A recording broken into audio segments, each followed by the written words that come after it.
Hi, hello, welcome to Arwala Learning, the complete channel for teachers. Skinner's operant conditioning, സ്കിന്നറുടെ പ്രവർത്തനാനുബന്ധനം എന്ന് പറയുന്ന ടോപ്പിക്കാണ് നമ്മൾ ഡിസ്കസ് ചെയ്യുന്നത്. രണ്ട് പാർട്ടായിട്ടാണ് ഈ വീഡിയോ ചെയ്തിട്ടുള്ളത്. പാർട്ട് 1 ആണ് ഈ വീഡിയോ. ഇന്നത്തെ ക്ലാസ്സിൽ നമ്മൾ നോക്കുന്നത് സ്കിന്നറുടെ പ്രവർത്തനാനുബന്ധനം എന്താണ്, അതുപോലെ പോസിറ്റീവ് റെയിൻഫോഴ്സ്മെന്റ്, നെഗറ്റീവ് റെയിൻഫോഴ്സ്മെന്റ് തുടങ്ങിയ കാര്യങ്ങളൊക്കെയാണ് ഈ വീഡിയോയിൽ നമ്മൾ ചർച്ച ചെയ്യുന്നത്. വീഡിയോ അവസാനം വരെ കാണുക. വീഡിയോ ഇഷ്ടപ്പെട്ടാൽ സബ്സ്ക്രൈബ് ചെയ്യുക, ലൈക്ക് ചെയ്യുക, നിങ്ങളെ മറ്റു കൂട്ടുകാരിലേക്ക് എത്തിക്കുക.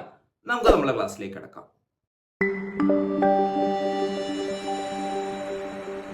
സോ ആദ്യമായിട്ട് എന്താണ് ഈ പ്രവർത്തനാനുബന്ധനം, എന്താണ് ഈ ഒപ്പാരന്റ് കണ്ടീഷനിങ് എന്നുള്ളത് നമുക്കൊന്ന് നോക്കാം. നാം ചെയ്യുന്ന ഒരു പ്രവൃത്തിക്ക് നല്ല ഫലമാണ് ലഭിക്കുന്നതെങ്കിൽ ആ പ്രവൃത്തി വീണ്ടും ആവർത്തിക്കാൻ നാം തുനിയുന്നു. മറിച്ച് മോശം ഫലമാണ് ലഭിക്കുന്നതെങ്കിൽ അത് പിന്നീട് ചെയ്യാതിരിക്കാനും ശ്രമിക്കുന്നു. വ്യക്തികൾ സ്വന്തമായി ചെയ്യുന്ന ചില പ്രവർത്തികളെ അടിസ്ഥാനമാക്കി പഠനം നടക്കുന്ന രീതിയാണിത്. ഒപ്പാരന്റ് കണ്ടീഷനിങ്, പ്രവർത്തനാനുബന്ധനം എന്ന് പറയുന്ന ഈ സിദ്ധാന്തം കൊണ്ടുവന്നിട്ടുള്ളത് BF സ്കിന്നർ ആണ്. അദ്ദേഹത്തെ പറ്റിയിട്ട് നമ്മൾ മുന്നത്തെ വീഡിയോസിൽ നമ്മൾ എന്ത് ചെയ്തിട്ടുണ്ട്, പഠിച്ചിട്ടുണ്ട്. അദ്ദേഹം എന്താണ് പറഞ്ഞത്, വ്യവഹാരത്തെയും അനുഭവത്തെയും കുറിച്ചുള്ള ശാസ്ത്രീയ പഠനമാണ് മനഃശാസ്ത്രം എന്നും എന്ത് ചെയ്തിട്ടുണ്ട്, അദ്ദേഹം പറഞ്ഞിട്ടുണ്ട്. സോ ഇത്രയാണ് ഈ ഒപ്പാരന്റ് കണ്ടീഷനിങ് എന്ന് പറയുന്നത്. ഈ ഒരു സിദ്ധാന്തത്തിലേക്ക് എത്തിപ്പെടുന്നതിന് വേണ്ടിയിട്ട് അദ്ദേഹം ഒരു പരീക്ഷണം ചെയ്തിട്ടുണ്ടായിരുന്നു. സ്കിന്നേഴ്സ് ബോക്സ് എക്സ്പെരിമെന്റ് എന്നാണ് അതിന് പറയുന്നത്. ഒരു എലിയുമായിട്ട് ബന്ധപ്പെട്ടിട്ടുള്ള പരീക്ഷണമാണ്.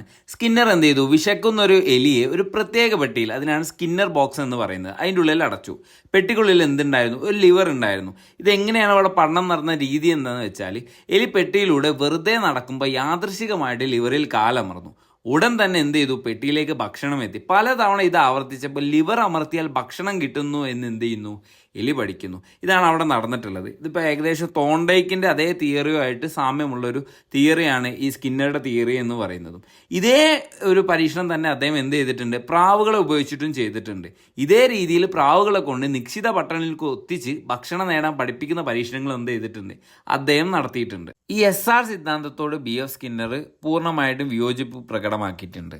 പഴയ പഠന സിദ്ധാന്തങ്ങളായിട്ടുള്ള SR തിയറി പറഞ്ഞിരുന്നത് ഒരു ചോദകം, ഒരു സ്റ്റിമുലസ് ഉണ്ടെങ്കിൽ മാത്രമേ അതിനനുസരിച്ച് പ്രതികരണം, റെസ്പോൺസ് ഉണ്ടാവൂ എന്നാണ്. എന്നാൽ BF സ്കിന്നർ ഇതിനോട് യോജിച്ചില്ല. വ്യക്തമായ ബാഹ്യ ചോദ്യങ്ങളൊന്നും ഇല്ല എന്നുണ്ടെങ്കിലും ചില ജീവികൾ എന്ത് ചെയ്യാറുണ്ട്, ചില പ്രവൃത്തികൾ, ഒപ്പാരന്റ് ബിഹേവിയേഴ്സ് സ്വന്തമായിട്ട് ഉണ്ടാക്കാറുണ്ട് എന്ന് അദ്ദേഹം വ്യക്തമാക്കി. നമ്മളിപ്പോൾ മേൽ പറഞ്ഞ ആശയത്തിനനുസരിച്ച് സ്കിന്നറുടെ സിദ്ധാന്തത്തിൽ ചോദകത്തിനേക്കാൾ, സ്റ്റിമുലസിനേക്കാൾ ഏതിനാണ് പ്രാധാന്യം കൂടുതൽ, പ്രതികരണത്തിനാണ്, റെസ്പോൺസിനാണ്. അതുകൊണ്ട് തന്നെ ഇതിനെ R വകുപ്പിൽപ്പെട്ട അനുബന്ധനം എന്ന് വിളിക്കുന്നു. സ്കിന്നറുടെ പ്രവർത്തനാനുബന്ധനമായിട്ട് ബന്ധപ്പെടുത്തിയിട്ടുള്ള മറ്റൊരു പ്രധാന ടോപ്പിക്കാണ് പ്രബലനം എന്ന് പറയുന്നത്.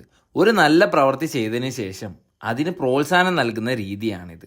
ഇങ്ങനെ പ്രോത്സാഹനം നൽകുമ്പോൾ ആ നല്ല പെരുമാറ്റം അല്ലെങ്കിൽ ആ നല്ല പ്രവൃത്തി എന്താണ്, വീണ്ടും റിപ്പീറ്റഡ് ആയിട്ട് ചെയ്യാൻ ചാൻസ് കൂടുതലാണ്. ആളുകളെ അല്ലെങ്കിൽ ജീവികളെ ഒരു കാര്യം വീണ്ടും ചെയ്യാൻ പ്രേരിപ്പിക്കുന്ന സമ്മാനങ്ങളോ പ്രോത്സാഹനങ്ങൾക്കോ പറയുന്നതാണ് പ്രബലന ചോദകം അല്ലെങ്കിൽ റെയിൻഫോഴ്സർ എന്ന് പറയുന്നത്. ഈ പ്രബലനം തന്നെ 2 തരങ്ങളായിട്ട് തിരിച്ചിട്ടുണ്ട്. ഒന്നാമത്തേതാണ് പ്രാഥമിക പ്രബലനം, നമ്മുടെ ജീവശാസ്ത്രപരമായതോ ശാരീരികമോ ആയ ആവശ്യങ്ങൾ നിറവേറ്റുന്നവ. ഉദാഹരണമായിട്ട് ഇപ്പോൾ ഭക്ഷണം, വെള്ളം, ചൂട്, ലൈംഗികത, ഇതൊക്കെ പ്രാഥമിക പ്രബലനത്തിൽ വരുന്നതാണ്. ദ്വിതീയ പ്രബലനം, സെക്കൻഡറി റെയിൻഫോഴ്സ്മെന്റ് എന്നുകൊണ്ട് ഉദ്ദേശിക്കുന്നത് പ്രാഥമിക ആവശ്യങ്ങളുമായിട്ട് ബന്ധപ്പെട്ട് പിന്നീട് ഇമ്പോർട്ടൻ്റ് ആയിട്ട് മാറിയവയാണ്. ഉദാഹരണമായിട്ട് ഇപ്പോൾ പണം, സ്കൂളിലെ നല്ല ഗ്രേഡുകൾ, അതുപോലെ ശ്രദ്ധ, പ്രശംസ, അങ്ങനത്തെ കാര്യങ്ങളൊക്കെ എന്താണ്, സെക്കൻഡറി റെയിൻഫോഴ്സ്മെന്റിൽ വരുന്നതാണ്. ഈ പ്രബലനത്തിൽ തന്നെ വരുന്ന മറ്റൊരു ശാഖയാണ് ധനപ്രബലനം, അതുപോലെ ഋണപ്രബലനം എന്ന് പറയുന്നത്. പോസിറ്റീവ് റെയിൻഫോഴ്സ്മെന്റും നെഗറ്റീവ് റെയിൻഫോഴ്സ്മെന്റും. സോ ആദ്യം നമുക്ക് എന്താണ് ഈ പോസിറ്റീവ് റെയിൻഫോഴ്സ്മെന്റ് എന്നുള്ളത് നോക്കാം. ഒരു നല്ല പ്രവൃത്തി അല്ലെങ്കിൽ ശരിയായ പെരുമാറ്റം നടക്കുമ്പോൾ അതിനെ പ്രോത്സാഹിപ്പിക്കുന്നതിനായി ഒരു സന്തോഷകരമായ അനുഭവമോ സമ്മാനമോ നൽകുന്ന രീതിയാണിത്. ഇതിന്റെ ഉദ്ദേശം എന്താണെന്ന് വെച്ചാൽ ആ നല്ല പെരുമാറ്റം കുട്ടി വീണ്ടും ആവർത്തിക്കാൻ വേണ്ടിയിട്ടാണ് ഇത് നൽകുന്നത്.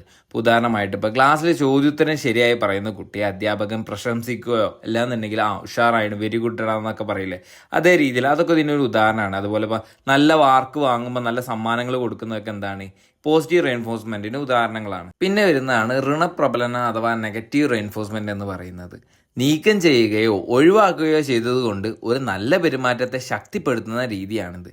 ഇവിടെ ഇപ്പോൾ ശ്രദ്ധിക്കേണ്ട കാര്യം എന്താ വെച്ചാൽ, ഇപ്പോൾ ഈ നെഗറ്റീവ് റെയിൻഫോഴ്സ്മെന്റ് എന്നുകൊണ്ട് ഉദ്ദേശിക്കുന്നത് ശിക്ഷയല്ല, മറിച്ച് ഇപ്പോൾ ഒരു അസ്വസ്ഥത, ഒരു ഇടങ്ങേറിൽ നിന്നുള്ള ഒരു മോചനമാണ് ഇതിലൂടെ ലഭിക്കുന്നത്.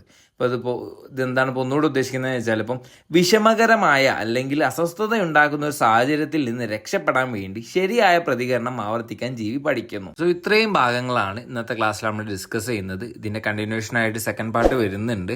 സോ വീഡിയോ ഇഷ്ടപ്പെട്ടാൽ ലൈക്ക് ചെയ്യുക, സബ്സ്ക്രൈബ് ചെയ്യുക, നിങ്ങളെ മറ്റു കൂട്ടുകാരിലേക്ക് എത്തിക്കുക. നമുക്ക് അടുത്ത ക്ലാസ്സിൽ കാണാം. Till then bye.